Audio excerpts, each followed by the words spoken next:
Hey guys, in this video, I'm going to show you how to voice chat in Dota 2. Voice chat helps with faster coordination during fights, smokes, and objective calls.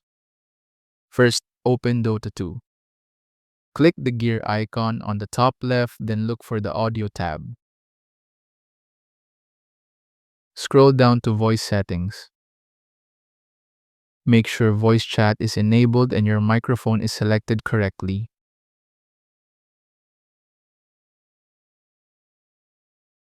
By default, hold push to talk to speak to your team.